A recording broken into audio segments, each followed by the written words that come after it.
Qu'est-ce que c'est que cet engin de la mort? Qu'est-ce donc que ça?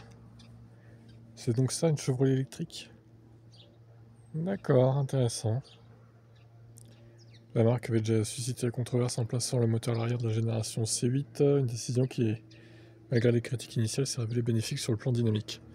Quand une nouvelle génération de voitures est meilleure que celle devancière, on peut pardonner beaucoup de choses. Mais cette fois, l'idée d'une motorisation 100% électrique pourrait aliéner les fidèles de la marque. On peut argumenter sur le fait que la Renault 5 ou la Capri sont passées dans le champ électrique. Il s'agit de modèles disparus. Ce qui n'est pas le cas de la Corvette, qui est toujours en commercialisation. L'ADN de la Corvette repose sur son V8 tonitruant, une mécanique brute et une expérience de conduite viscérale. Une hybridation pourrait être envisagée comme un compromis. Mais une Corvette entièrement électrique, c'est un reniement pur et simple de ce qui fait l'identité depuis des décennies de la marque et du modèle.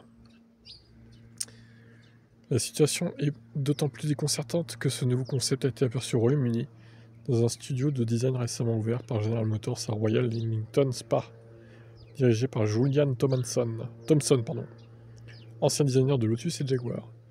Le studio a imaginé une Corvette futuriste à la silhouette élancée et au clin d'œil historique, comme le pare-brise arrière scindé, split window, hommage à la légendaire Corvette Stingray de 1963. Sous ce design séduisant se cache une réalité difficile à avaler. Son concept est pensé comme un modèle électrique, avec une batterie intégrée à sa structure. Alors, c'est un prototype qui n'aurait pas vocation à être produit selon GM.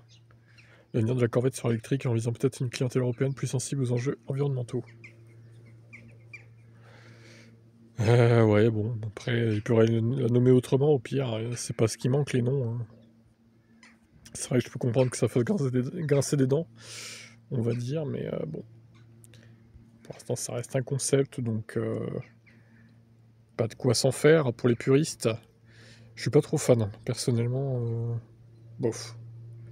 J'aime pas trop. Je sais pas ce que vous en pensez, vous, mais perso, pas fan. Bon, à voir ce qu'ils feront avec cette fameuse Corvette.